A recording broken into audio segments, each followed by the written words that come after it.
आइए सुनते हैं मुल्की और गैर मुल्की तबसरे ताज की बात ताज के साथ के प्रोग्राम सियासी गुफ्तगू में। नाज़रीन, मैं हूँ राजा अरशद और आप देख रहे हैं प्रोग्राम सियासी गुफ्तगू। नाज़रीन, पाकिस्तान में महंगाई कंट्रोल नहीं हो रही। पिछले 4 सालों में हुक्मरानों ने बहुत सारे तजर्बे किए और इन तजर्बों में अब तक 6 वजीर खजाना तब्दील किए जा चुके हैं।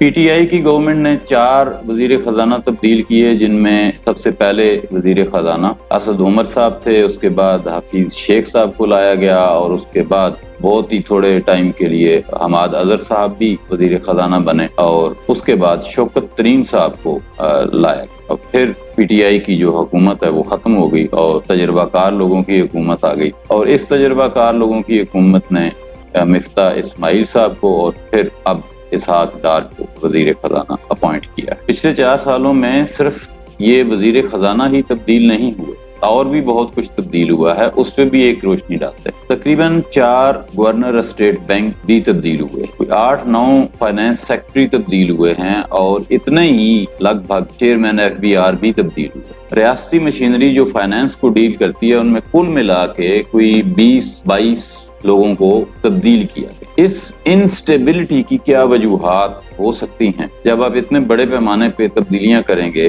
तो जाहिर है वो मुल्क स्टेबल नहीं हो सकेगा। हर आने वाला अपनी पॉलिसी लेके आता, बाज़ औक़ात ये पॉलिसी बिल्कुल ही एक दूसरे से मुतजाद होती। नाज़रीन, सियाने कहते हैं कि जितनी मर्जी बंदे तब्दील कर लें, अच्छे से अच्छे माहिरीन को ले आएं, दुनिया भर के माहिरीन ले आएं, लेकिन अगर आपका माहौल खराब है तो आप कोई बड़ी तब्दीली नहीं ला सकते। माहौल से मुराद इदारों के अंदर का माहौल, इदारों के अंदर की करप्शन, इदारों के अंदर की नालायकी, नाअहली, काम ना करना, काम को अहमियत न देना, सही फैसले न करना, सियासी दबाव, समाजी दबाव, महंगाई का असर, कर्जों का बोझ, डॉलर का रेट काबू में नहीं आ रहा, ये सारे जब प्रेशर होते हैं ये पूरा एक माहौल बनता है और इस माहौल में जब आप बंदा भी चेंज कर देते हैं तो उसका सिर्फ एक ही मतलब होता है और वो मतलब होता है कि मुल्क ने ठीक नहीं या इस फाइनेंशियल मसले ने हल नहीं। इस सारे अमल में एक चीज बहुत ज्यादा इम्पोर्टेंट होती है और वो होती है लीडरशिप। लीडरशिप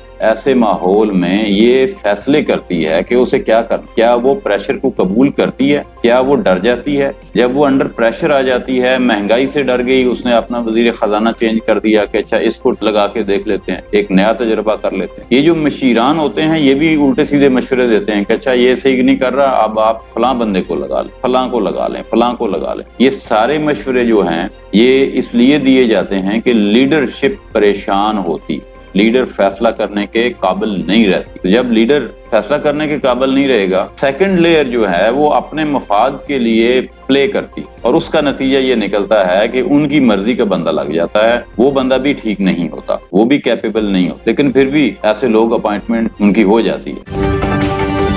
आइए सुनते हैं मुल्की और गैर मुल्की तबसरे ताज की बात ताज के साथ के प्रोग्राम सियासी गुफ्तगू में। हेल्दी और खूबसूरत स्किन हर मर्द और औरत की ख्वाहिश भी और जरूरत भी, लेकिन हेल्दी और शाइनी स्किन के लिए चाहिए स्पेशल ट्रीटमेंट। है आप तो खूबसूरत है जहां। आइए सुनते हैं मुल्की और गैर मुल्की तबसरे ताज की बात ताज के साथ के प्रोग्राम सियासी गुफ्तगू में।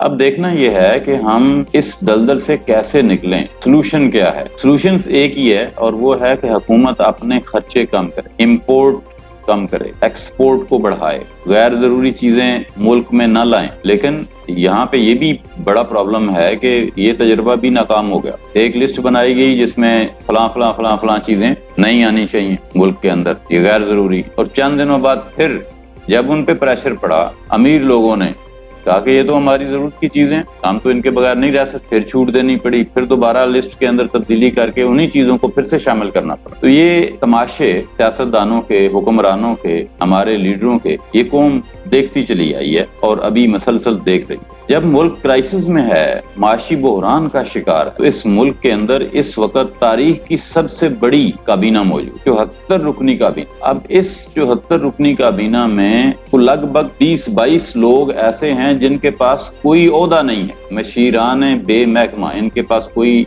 पोर्टफोलियो नहीं है, कोई कलमदान नहीं है, कोई महकमा नहीं है, कोई पता नहीं ये क्या करते हैं। लेकिन इन सब मशीरों को, इन सब वजीरों को, इन सब चहेतों को पाकिस्तान के कौमी खजाने से नवाजा जा रहा है। इसके साथ साथ सैलाब की तबाहकारियां, और अब सैलाब में जो जिंदा बच गए हैं लोग, उनके अंदर बीमारियों ने वहां डेरा जमाया हुआ है। हमारी हुकूमत के पास दवाइयां जो हैं, उनकी अद्वियात जो चाहिए उन इलाकों में, फ्लड ज़दा इलाकों में, वो ये पूरी करने के काबिल नहीं है। पैनाडॉल नहीं मिल रही, लाइफ सेविंग ड्रग्स जो हैं वो इस मुल्क में नापैद हो चुकी हैं, मगर मशीरों को तनख्वाह पूरी मिल रही। ये मशीरान क्या काम कर रहे हैं, कौम जानना चाहती। नाज़रीन, अगर हम चाहते हैं कि हमारा मुल्क तरक्की करे तो हमें ऐसे नुमाइंदे चूज करने हैं जो आपका दर्द रखते हो, जो आम इंसान, जो आप जैसे हों, जो आप जैसा सोचते हो, आप जैसे रहते हो, उन्हें सब चीजों का पता होता है। लेकिन ऐसे लोग जो आप जैसे नहीं हैं, जो आपके दोस्त भी नहीं बन सकते, आपके मोहल्ले में रहते नहीं हैं, आप उनसे मिल नहीं सकते, आप उनसे अपने मसाइल भी हल नहीं करा सकते, इसलिए खुद से आगे बढ़ें, सियासत में अमली तौर पर हिस्सा लें। आप वो सब कुछ कर सकते हैं जो मरियम नवाज कर सकती है, जो बिलावल भुट्टो कर सकता है। आप में उनसे ज्यादा तजर्बा है, मसाइल से गुजरे हुए हैं आपके पास मसाइल को हल करने की ताकत ज्यादा है, सलाहियत ज्यादा है, और हल मौजूद है। आम आदमी के पास भी हल मौजूद है, लेकिन अगर हुक्मरानों की नीयत ठीक हो तो तब मसले हल होते हैं। और हमारे हुक्मरानों की जो नीयत है वो ठीक नहीं है, क्योंकि अगर इनकी नीयत ठीक होती तो ये अपने अखराजात यकीनन कम कर, अपनी अय्याशियां कम कर देते। ये वजीरों और मशीरों की फौज, जफर मौज, जो पाकिस्तान की तारीख में सबसे बड़ा नंबर है, 74 काबिल मजम्मत है। 10, 12, 15 बहुत होते हैं अगर काम करने वाले। निकम्मे हूं तो ये 74 से 174 भी कर दें तो पाकिस्तान की किस्मत नहीं बदलेगी। अपना, सारे पाकिस्तान का और तमाम इंसानों का ख्याल रखिएगा। अल्लाह हाफिज। पाकिस्तान जिंदाबाद।